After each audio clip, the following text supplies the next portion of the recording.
Hello, I'm Carl Stabe, and today I have Nik Hall, the founder and CEO of Revive. I'm so excited because before we hit record, we were already going off, and I was like, man, we should record this too. So thank you. Thank you for being here. Yeah, and thanks for having me. Oh, yeah. I think it's so fascinating how people build businesses and the systems that they developed. And I think, you talked about how business is hard because the puck is always moving, things are shifting. I'm not going to start with the softball question. I'm going to go right in. So, how do you view it? Like that struggle, and then let's go into the systems you've created to support yourself. Yeah, I mean, Alex Ramosi says it well. I'm not someone that loves following all the big influencers or whatever, but the reality is Alex Ramosi says a lot of real things, and he's like, business is hard, life is hard, your job is hard, being fat is hard, being in shape is hard. Pick your hard. And to me, I'm like, it's the reality. I mean, to be honest, I woke up this morning, kids waking me up, 3-year-old coming us into bed at who knows what time, feel like kind of crap this morning. I get to it and I'm just like, client cancels here and this thing happens and this, whatever. And to me, I'm like, you choose your hard. I got a hard and I got a buddy that's massive corporate, whatever, and he's got his hard. And so to me, I'm like, we get to choose the hard that we have, if fortunate enough. So So what if I'm hearing you correctly, it's about perspective and it's about saying, hey, if I'm going to spend my time doing something, I might as well choose wisely and be able to go 100% versus this is hard, I'm going to go 50% and you don't get anything accomplished. yeah, grass is greener. I got a buddy of mine. He just sold his company for $400 million. It's a garage flooring company. They do a couple of other things, and I was talking with him, and he's trying to get into the Amazon world, and I was talking about getting into his world. I'm like, how funny is this, right? We're both sitting here. He's got a pretty healthy exit. I had a healthy exit before. We're both talking to each other about, man, it sounds really cool. The grass is always greener until you get there, and then you find out some of the stuff, and you're like, maybe there's other things. I like to actually start a little bit further backwards. I talk to a number of people, entrepreneurs, executives, all of these different people. And one of the things that they always talk about is they're like, Nik, I feel like you have your values and everything really, really straight. It's one thing that I really pride myself on. I've been really hardcore on the values that I hold within. But one of the big things that I talk about is freedom. And about 5, 6, 7 years ago, my goal in life was freedom. I want freedom with God, freedom with my wife, freedom with kids, freedom with time, freedom with money, right? And so to me, I really don't care what I'm doing as a job. It's a means to an end. We may be doing something different in 5, 10 years, right? We've all had multiple different jobs. We've all done different things. It's fine. What I don't want to have in 10 years is a different wife, different kids, different, right? And so I want to make sure that I keep my priorities straight. And so with that, I usually work everything else out backwards. Do I take this job based off of the freedom that I want with blah, blah, blah? Mm. And I think a lot of people go the opposite way where they go, I want this job. No, no, I want freedom too. I want freedom too, but I want this job. Okay, well, that job doesn't allow you to have freedom. Pull that back. Yeah. Look at what actually matters. So you're making decisions based off of the criteria, which is a system that you've put in place that allows you to say, does this meet this, and this? If Yep, no, say no. that's right. Yeah. It's powerful. Yeah. And I think as you do that, as you realize, okay, because, oh, and maybe we'll go back a little bit because I think, was it Vita 5 you sold, right? Yep. Years ago. And I think it's important to talk about this because you built something up, you put all that time in, and maybe we can talk a little bit about systems and then we can talk about the larger picture. Yeah. But what a point did you have the systems put in place? You started to, and then you realized something was broke, right? Because there's always those plateaus. Like we're going good. Uh-oh. And then you fix something. What was the first thing you realized? Like this isn't scaling like I wanted it to. And then what did you put in place to help? Well, I'll just say with Vita 5. So the whole quick story on that one was we started that in college, 2016. It really took us like a year and a half to get any sales. I made 7 grand my first year, 17 grand my second year, 40 grand my third year. Then we started making a normal salary or what we should have probably been close to making. And it was rough. It was freaking hard. And when you see these multiple time founders, And they start their first thing and they did it for 15 years, and then they sell the business. And the next one they do in 5 years, and the next one they do in 4 years, the next one they do in 3 years, right? Like it gets faster and faster. They kind of get the formula. What they're doing is just what you said.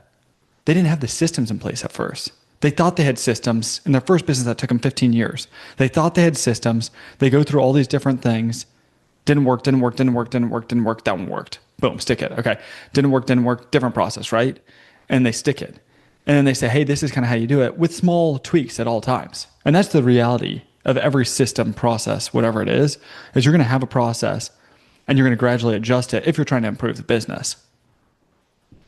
Okay. So how do you start to catch those things? Because there's people who are listening right now. And they could be in a big company, they could be a small. I would say 60% are small business owners Yep.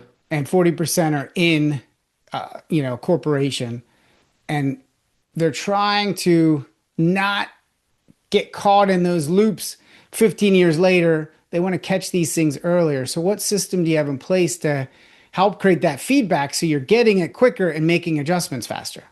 Yeah, let's bring this to like a real world example. I think of marketing all the time. Okay, and we were talking just briefly about this before. You got TikTok, you got YouTube, you got all these different channels, a podcast. You've got to figure out what are the metrics that actually matter, right? So when we first started doing advertising within Vita 5, we talked to all these different CPG founders, and everyone talked about Facebook ads. Everyone. Some talked about Google ads, some talked about YouTube, everyone talked about Facebook ads. And so we knew we had to get Facebook ads right. Well, and this is something that we did not know right away. So I'm giving the secrets here on this. Figure out the metrics that matter. And the fortunate thing is now you can go watch 50 YouTube videos, put it in a notebook LM, not watch them. Copy the link, put it in a notebook LM. It'll read through everything and you can see what are the metrics that are the most important. And whichever ones you find the most consistent are probably the ones that matter. Use some common sense and see if they actually matter. After you get that, this is what no one wants to hear, especially small business owners. It's going to be small changes every time. I'm talking to someone that's a marketing specialist in my company. Amazing person, super hard worker. And at first she's getting frustrated because she goes, well, this one got a lot of views. And the next 3 videos after got nothing. I did this LinkedIn post and it got 45,000 impressions. These other ones got 300, 600, 1,000. It just, I don't know what I'm doing wrong. I posted the exact same thing. One time it got 75,000 impressions. One time it got 19,000 impressions. One time it grew. So this all changes, right? Algorithms are changing nonstop. And so we've got to just continually adjust, learn, change, right? It's the whole back to 6th grade science of have a hypothesis, test it, get the results, analyze it, adjust, run another test. And we're doing this all the time. Amazon grew to where it is today based off of massive amounts of A/B testing. I love that. And I think you're right. And I think this is where people feel like they're on a hamster wheel and they're not getting moving forward because they're thinking, okay, if I do this little thing, I'm not going to make the leap that I want. But Yep. the reality, it's about compounding interest. That's exactly right. It's a compounding interest is the exact model on how you build a business. Stay consistent, keep doing it, put a couple $100 a month in, a couple $1,000 a month, whatever, like whatever you're able to do, just consistently do it. The people that try to time the market are usually not the ones that are winning. And that's why when you look at a lot of wealthy people at the age of 65, majority of them did not just win the lottery, win some big stock thing, whatever. It was just for 40 years, they did the exact same thing. Boom, boom, boom, boom, boom. And there's ups and downs in the market. Yeah. It crashes and then they're like, ah, man, like, industry changes. And you're like, okay, here we go. Like let's regroup. This is where I always talk about, like, I call them values. You can call them values. You can call them principles. You can call them SOPs. You can call them processes, whatever it may be. Stick hard to values. Stick hard to your principles. Stick hard to your process. Craig Rochelle, one of my favorite leaders out there, he runs the biggest church organization in the world. You would never know it. He does not talk about it as if that is what he's proud of. He is proud of building more people to become Christ-like. He has a saying that he talks about, and he's like, pre-decide. Pre-decide. You don't go to the grocery store when you're hungry if you want to leave with what you had on your list, right? At least maybe I don't. I don't either. I'm not. I'm like, I'll triple my bill doing that. So, but this is the same thing. Pre-decide what's the workout going to be. Pre-decide what is, so what I've pre-decided on this year is I don't want distractions. I don't want to go get a toy that's going to be a complete distraction that causes other things. I don't want a distraction in working on another business when I've got my business and it's working well. I don't want distractions in this new big toy that's going to take my focus away for all this thing. Right now, I'm okay with certain things, right? Like if I want to go get a new golf cart and it's going to take me, a weekend to decide on which one I want and I trade mine in, blah, blah, blah. That's okay. It's not a distraction. It's a weekend. It's fun. It's whatever. But I don't want something that's going to last 6 months or a year or pull me away from anything that's actually important. And so if I keep that as the standard, I'm always getting pulled away. As entrepreneurs, I think we always get pulled to different directions. We've got to cut that right away. It's hard saying no. It's hard saying no to new So opportunities hard. or So hard. ideas, but it's the people that stay focused. Because, okay, and I think this is something to think about as people are listening. The system that I'm hearing is okay, if you want to get these results, you've got to be consistent. You've got to have a process in place that allows you to see these patterns. Like you're saying, with your amazing employee, super hard worker, but gets discouraged. How do you build it in so you're seeing the patterns, and the patterns are the progress versus the end result? Yep. Because as you're building these things, and people who are listening, as you're building stuff, you've got to do what Nik said, and you have to say, hey, I'm building this thing. I have this goal in mind. Not that you can't make adjustments along the way, because I think as your ship is going along, you want to steer at 1-2% back and forth until it's really hitting that sweet spot. But that's not easy. So how do you catch yourself when you're that squirrel chasing after that next acorn, shiny object, whatever?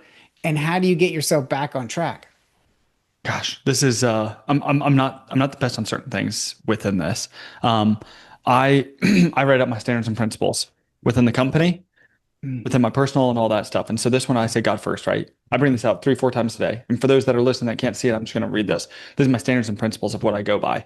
And this is what I go by in life, but also this is more strictly for my business.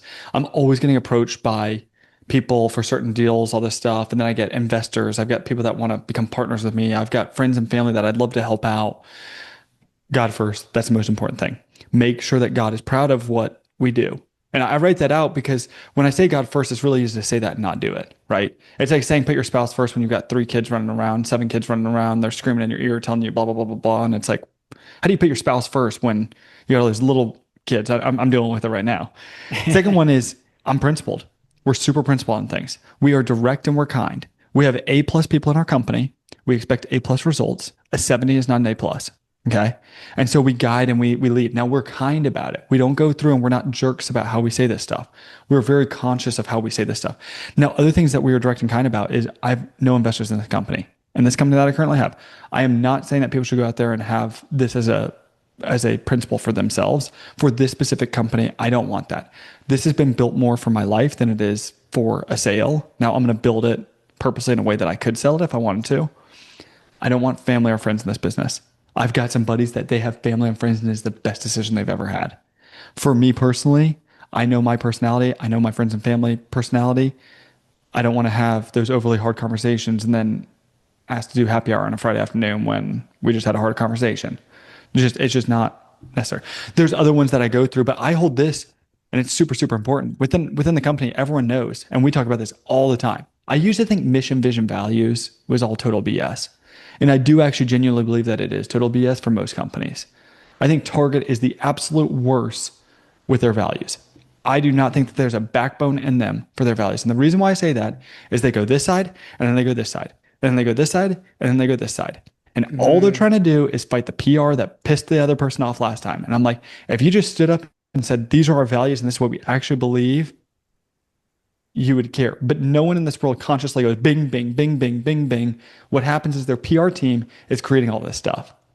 And that's why Because everyone's been it's gotten so big. It probably, the founder or whatever probably did live those values, but then it Yep, gets so big, it becomes, a group of people. And then when you have a that's group of right. people saying, now the core part is what you're saying. As a leader, you've got to say, no, this Yep, is who we are.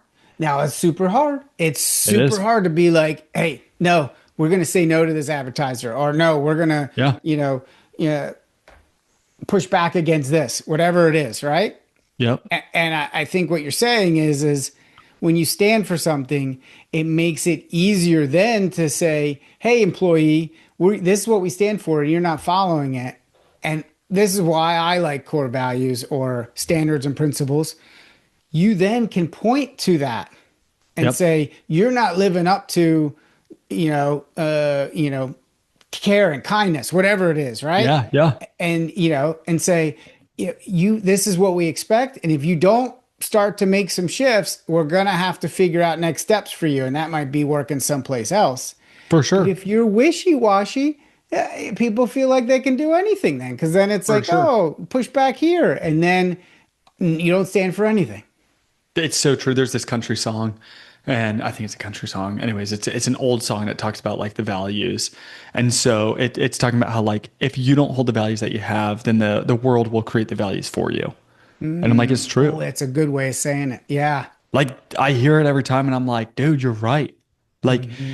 and so where I think a lot of people need to start is not at the finish line, and quit looking up on ChatGPT or Claude or whatever it may be. What is what is the thing that we want to like? No, figure out your real values. Like I tell everyone in my company. I used to be like, oh, I don't know if I'm going to say it to certain types of people, whatever. And I'm like, no, this is a value of mine.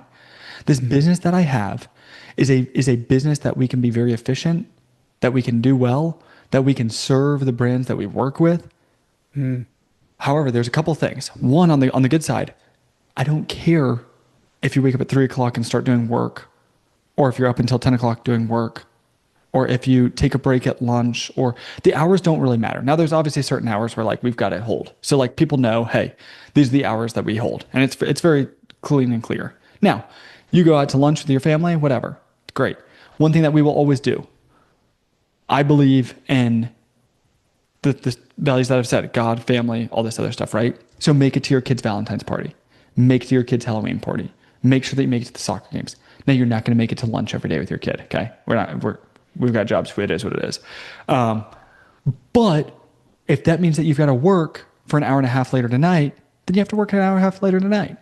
And so last night I worked till 9:30. That didn't happen often, but if I need to, I will. And everyone on my team is so cool with doing it because it doesn't matter the time. It's all about results. That's another standard, right? It's like, hey, this is who we are. You can do what you need to do to live and be happy, but Yep. we need results from it. We need that A type of result. We don't want a C plus result. Yep. We need you to be able to deliver. And then that makes those hard conversations a little bit easier because of the standards you put in place. That's right. I think about this. I was just talking to an executive at Chick-fil-A, and I was like, you know what's so cool with you guys is the values are so clear. And I don't know if any of us, I don't know if you or me could say what the values of Chick-fil-A are.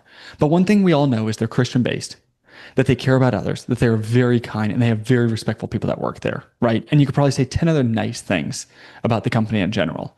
It's really hard. Cancer spreads, right? Good things in our body do not spread. Just because we have a good cell does not mean that spreads to everything else. Bad spreads. They get rid of bad when they need to get rid of bad. You go look at Whataburger. I'm in Texas, so Whataburger's around here. They are the exact opposite. They have the worst employees I've ever seen consistently across the board. And to me, I'll guarantee you what happens is they just have a lack of values and a lack of things that matter. I'm like, I get it. You made a fresh burger, but holy cow, can y'all move any freaking slower? Chick-fil-A, it's like the things that actually matter, but everyone is held accountable to the same standard all of the time. And it's always preached. Yeah. No, it's a great point. And you have to have that yin and yang to understand both sides because it's like you can survive as both types of companies, but what type of company do you want to be? It's right. So true. And then what is more satisfying and purpose driven that allows you to continue? Because I think Alex Hormozy talks about Chick-fil-A too, like the most money per square foot of any restaurant out there. Yep. And it's like by a large mile. And Oh, yeah, it's because of those values. it is. They could open up on a Sunday, and Yep. make a lot more money, but they don't because Yep. this is who they, but it's work. Like they make more money during those 6 days than most chains make in 2 weeks because of what they put in place. It's cool. I mean, like what they've done so well is they've got really good values and they've got really good product and really good service. And like they've just nailed the business, right? Mhm. And there's so many other businesses. Like this is where I struggled in the early days. I was 20 years old, 21 years old when I started my first business. And to be honest, I've always kind of wanted to be the nice person. I always wanted to sit out there and say like, I want to help you and I want to build up the production worker employee that starts at $8 an hour that can then become a COO. Like I just wanted to help anyone and everyone. I never wanted to have a hard conversation because like, hey, like you're kind of doing this, but like it's okay, it's okay, it's okay. And I kind of started like that. And honestly, what I found was it just held the company back. Hmm. And so now we've got something within this company, and we are not a charity, okay? However, we give a lot to charity. And that is a core thing within this business for us is to give to charity. However, I do not run this business like a charity. Okay. No one has a job here because they have a charity. I don't work with every brand because it's a charity. I work with certain brands because it is the standard of what we want to have with clients, but also with employees. And I'm like, that's what Chick-fil-A has done. They could make more money. Now maybe there's a little bit of that demand, right? For some reason, I don't ever crave Chick-fil-A except on Sundays, which then moves my craving to Monday or Tuesday, you know? But I genuinely don't think that they do it because of that. And it's so cool to see. Yeah. Yeah. Okay. So let's shift it a little bit because I want to come back to leadership and um, I think it's really important to be able to have system in place because you said you pull out, these standards and principles and look at them 3 times a day, but probably somebody on your team doesn't. Yep. How do you start to impart these values and make sure they become part of how they live with inside of your company so you are getting those results? So you are creating a type of culture that, encourages greatness, but also kindness and all the other things. Yeah. So I probably repeat myself all day long. So while they may not be looking at the values, they're hearing it nonstop. And what I do is I reward on some of the things that we talk about, right? So one of the things that we talk about is doing the right thing. If God and Christianity and the Christian values is our number one thing. Now we work with a lot of companies that are Jewish or no religious background or atheists or whatever, right? But I want to make sure that everyone in our company holds the values of the Christianity way, right? Like we want to love others, be kind to others. And what I don't want to do is I don't want to be scamming people. And so one of the biggest things that people talk about in the agency world is if someone ever is, if they ever cancel or how do you act in your worst, right? And one of the big things that we talk about here is like, if you genuinely do not feel like we can grow a company, we need to talk to them and be very open and transparent and let them know. And I've literally had people that have said, hey, I think that we should cancel this client. Then we should let them go. No cost, no, I don't charge nothing because I don't feel like it's right because of the cost per clicks are too expensive. Their conversion rate's way too low, whatever it may be. And I'm like, how cool is that? And so what I'm doing all day, every day is obviously I've got a ton of work and all this stuff that I'm doing, but I'm constantly talking about Christianity. So like from within the company, we talk about our values are, Christian values. The second most important thing is results. We are an Amazon agency. People do not hire us just for our values or because of our relationship or because of they want results. That's what they want. So results is huge. Then it's relationship. Client relationships in general are super, super important. And with that comes communication. I am obnoxious with communication. Hmm. So while I'll let you go work out during the day on a Tuesday, if I ask you something on a Saturday, answer the text. I'm not saying you got to answer it in 3 minutes on a Saturday. I'm not saying you need to bring your boat on the computer, or sorry, your computer on the boat with you. But what I am saying is, if you look at your phone at all on a Saturday, you should absolutely respond. It's just the business we're in. I had a previous business. I didn't care as much if you responded on a Saturday because it wasn't as important. It is super important. Mm. That is, expectations are set, and then therefore, and I think this is a really good point because I find the great leaders, they call them, often think of themselves as the chief repeating officer, There you go. but some of the great ones, not just repeating, but also telling stories, right? Yeah. Like, hey, when you come back in on Monday, you might celebrate Tom and say, hey, Tom, great job. Thanks for, replying back so quickly on a Saturday. You got me the information I needed, and we were able to price quote whatever it is that you needed to do or follow up. And that is a story that then other people are like, oh, that's what is expected. Now, it's Yep. not outright saying you better do it like this, but it's kind of hinting at like, hey, Yeah. this matters. For sure. I mean, we've got a weekly meeting. We go, or actually we turned it into a bi-weekly. It didn't seem necessary to keep doing it weekly, but bi-weekly we talk about praises of the things, and people get praised in public on the things that are following the values. This always follows all of those things. And we Hmm. may talk about values, but we may talk about results. We may talk about other things that are important within it. Now I'm not going to go ridicule someone in public in front of people. That we can do. Maybe I don't ridicule people anyways. We are direct and we're kind. That's the way that we Yeah. do it. But Yeah. we do that behind closed doors. So if Feedback. somebody Give is, feedback. Yeah. Yeah. and what I've learned recently as a leader is I I've had a number of employees where I'm like, dude, what is going on? You're not Hmm. getting this done. You're not doing this. You're not following all these things. Well, what I find as a leader, and this is not a good thing, but it just is what it is. I keep a lot of stuff in my head, but I don't say it. And so it's in my head. I thought I said it. I never said it. And so people are like, dude, I didn't know that you wanted me to be super. You said be responsive. Yeah. Well, responsive to me is responding within a couple days. And I'm like, hell no, that ain't working for me. Couple minutes, like not a But couple you, hours. you that's why chief repeating officer, you try to train yourself to Yeah. share and let people know what is expected. That's right. And so now what I do is the first few weeks, and I tell people all, like I told a new employee that I just started with, I said, hey, you've been here for 1 week.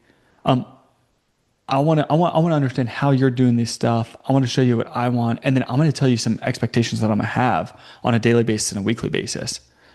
What a disservice if I just say that this new employee that just got hired, oh, he's just garbage. He's horrible. Well, how much training did you do for him? Well, oh, I was busy 4 of the last 5 days that he's been here. I spent 45 minutes with them besides the first day. Well, that's not Mm. really fair. I mean, who would have actually succeeded? But he doesn't know what you actually want. And so then what I do is I say, hey, here's what I'm going to be looking at on a daily and a weekly basis. Now I actually need to do that because if I don't, I'm a big believer of give an inch, take a mile, and just Mm. hold people within that. And then people start to be pretty good. And then there's the personalities that are super elite. Like my executive assistant and marketing specialist, she is elite. I tell her to do something, she does it 10 times better than I'm like, I didn't even, oh, wow. I didn't even think through that stuff. And then I've got other people where like, you got to walk them through every dang thing. Those are Mm. not my ideals. Those are not A plus players. That's not what I want to deal with. But I'm in this kind of business. There's some people who are like, that's just your business. That's just what you get for $7 an hour.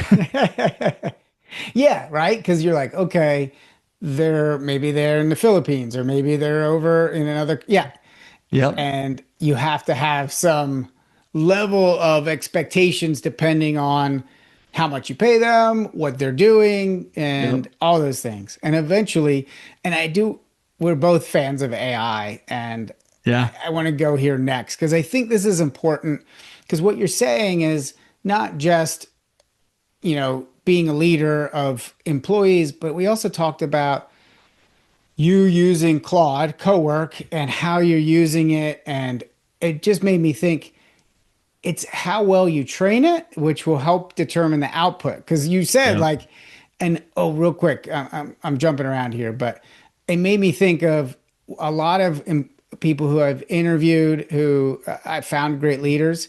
They create a one-page doc. And that one page doc says, this is how I like to communicate. These are my expectations. And when they start at the company, they get this one page doc. It's not a whole booklet. It's not all this, hey, here's all the different things and core values. And you got to read them all. And it's 30 pages long and no one remembers it.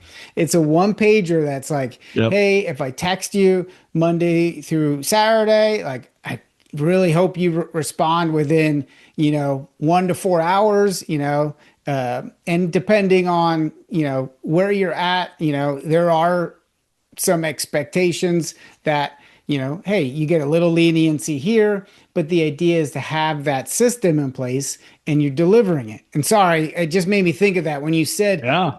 you help people. It's like you're busy, for 38 and a half hours out of the 40 that you're with this new employee. And you're like, okay, yeah, spend some time with them, show how Yeah. much you care. And I think that's tremendous. Okay, but back to AI.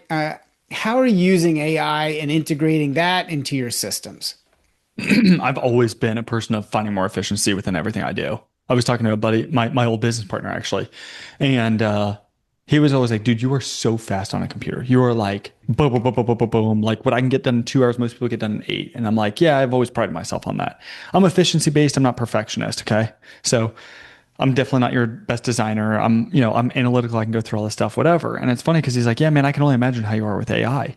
And I'm like, "Dude, you with AI would always outcompete however fast I get." And my point to it was, I'm pretty damn efficient. My brother is one of the best I've ever seen in Excel. Guy does not use a mouse at all, just keyboard. Dude runs through stuff ridiculously fast. Claude will still beat him in this. And maybe not day one, but like you were saying with the training of all of this stuff, it is absolutely insane. This is how I personally look at it for myself right now. We talked about OpenClaw. I'm not a first mover. I'm a second mover. And let's just say there's 5 stages of, from 1 to 5. I'm number 2. So someone else is going to test out, figure it out, whatever. There's going to be a couple of videos, and then I'm going to figure it out right away and I'm going to learn it. I'm using this for just straight efficiency. So, like my daily briefing, who am I talking to? What's their background? Tell me more about them. Where's their LinkedIn? Blah, blah, blah, blah, blah, right? Another thing I'm looking at is like, what's news that's going on in my field? Well, I work with CPG brands. So I want to know about CPG brands, but I also want to know about Amazon. What's the newest thing? What's going on? I don't have time to go through 24 different newsletters and sift through all the nonsense. So I'm getting all that stuff. I mean, you can literally right now, I can message yesterday, Claude launched, I think it was yesterday, maybe it was the day before, Dispatch. Now on my phone, when I go out to dinner and someone says like, "Hey, what are my daily sales?" and I don't have my computer with me, it will access my computer, go through my systems with my username and password, and it will give me the daily sales. And I can say, how about yesterday? What are we up month over month? What are we? This is insane. I'm like, and I had someone that was complaining And about you one can thing. make decisions based off of that information that you're getting. Exactly. What a lot of people I think are confused, and Craig Rochelle, he's my favorite. He's someone I've never met him, but been a big fan of his church, big fan of what he does. He just seems like he does most things right. I'm sure there's a story behind the story, but um, he talks about oh gosh, talking through efficiency and then totally forgot on that. I'm gonna think about that one in a second. Using Dispatch and Claude, and then you said Craig Herschel. I don't know. I'll think about it in a We'll second. come back to that. Yeah. So using AI, so you use it for reporting, you use it for daily briefs. Yep. I'm guessing you use it for emails, writing. Yeah, a bit. So like I clean up my LinkedIn with it. People are like, "Oh, do you use ChatGPT or Claude or whatever it may be?" Absolutely in certain areas and absolutely not in others. Strategic thinking does not go through there. I'm going to tell you the exact worst way to launch a product on Amazon. Okay. Go to ChatGPT and go to Claude, go to any of those and say, which product should I launch? I mean, it was hilarious. I did this test on a podcast the other day. I did it live and it came up with the 5 worst products that I would never launch in the supplement field. And it was magnesium glycinate, an athletic greens alternative, collagen, colostrum, and protein powder. Those are the 5 worst categories. When you talk about it, you're talking about $6, $7. Athletic greens, $12.50 a click. You will never be Competition. profitable. Oof.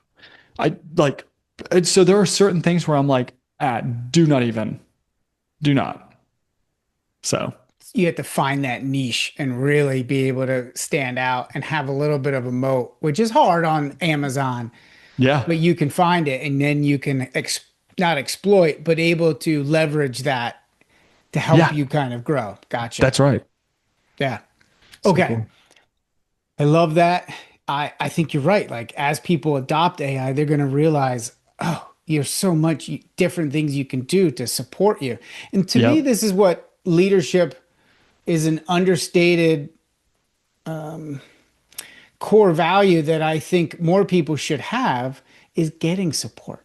And it doesn't have to just be with the work, emotional support.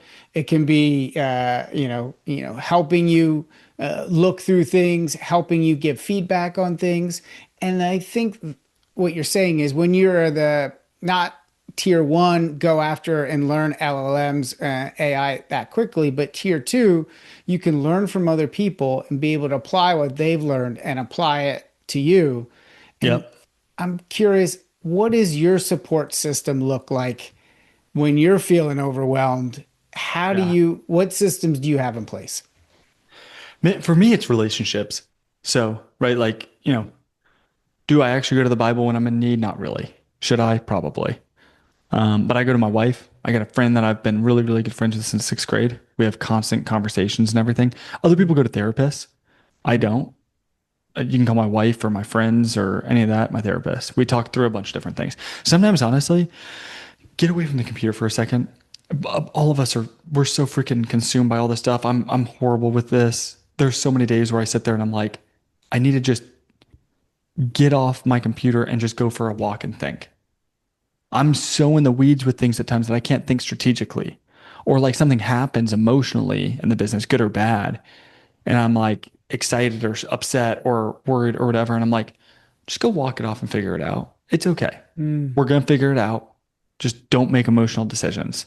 So that's the way that I've always gone about it. And, if you have a business partner, this is what's usually good about having a business partner. I do not have a business partner in this business specifically. But with my last business, one of us was always on the up, one was always on the down. The mm, person that was on the down would go talk to the person that was on the up, and we figure out, hey, whatever it is. Now, don't always be negative. Come on, like it is what it is. Figure it out. It's part of business. mhm. Business is hard. It's part of it. And so, like, figure out what you've got to do. Yeah. And that means having your own systems. For me, I do this thing called free writing. And I always do it every Friday, but when I'm feeling down, I will just write and just free form and anything that pops in my head, I just write. And it is therapeutic. Like I don't go to a Nice. That's cool. therapist either, but it is I interviewed this guy, man, 3 years ago now, and he's like, told me, and I was like, I'm gonna try that. And man, like I was like, I should have. I'm an old man now. I'm 49. I'm like, I wish I would have known this 20 years ago. Like it was just a Yeah. great way to like release and just get all the thoughts out. And then you're like, So okay, yeah, go ahead. give an example of that.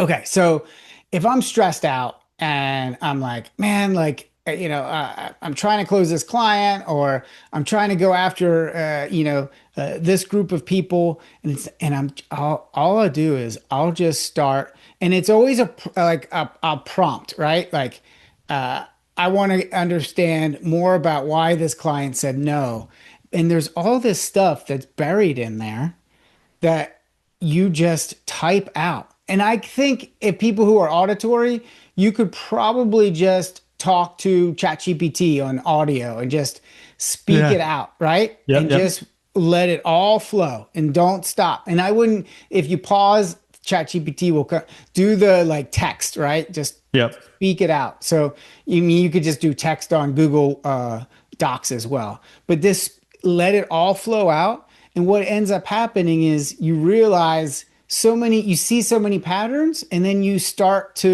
your brain automatically starts to find solutions that you didn't expect were there. That's And I cool. was like, yeah, That's cool. it's a fantastic practice. You That's should really try it. cool. I Yeah. like Yeah. that. Yeah. I will. I will try that. Okay. Okay. Real quick, where are you struggling in your business, and what are you doing to help yourself? One of the things recently for me has just been we have virtually no churn, and over the last 3 months, I've stayed fairly stagnant in the business, and I've grown a couple of new clients. Then I've had some that have kind of fallen out, and so that along with just social media, I genuinely believe that I'm going to be able to build more of an audience through like a TikTok, a YouTube, a LinkedIn, all of that. LinkedIn, I've got to a pretty good point where I think that I'll have a couple million impressions through the year. But I want to be a little bit higher. 3, 4 million impressions would be ideal. TikTok, if you go look at my TikTok right now, it's almost embarrassing. Actually, it is embarrassing, but I know that it's all part of the process. So those are a couple of the things that are like on my mind. Grab a little bit of stress. Depends on the time of day. As I'm creating a video, I'm like, dude, that's gonna crush. And then it gets 75 views, and I'm like, Yeah. Isn't that funny? You're like, man, this is so valuable. Yeah. yep. Yeah. Okay. This has been fantastic. We're going to do the 5 minute system segment after this. But before we do, where can people go to find out more about you? LinkedIn's the best, really. I'm trying to share every secret. I genuinely am just giving the full playbook of how people win on Amazon. Okay. Thank you. Okay. So Nik Hall, Nik Hall on Amazon. Go check them out. Thank That's you. right.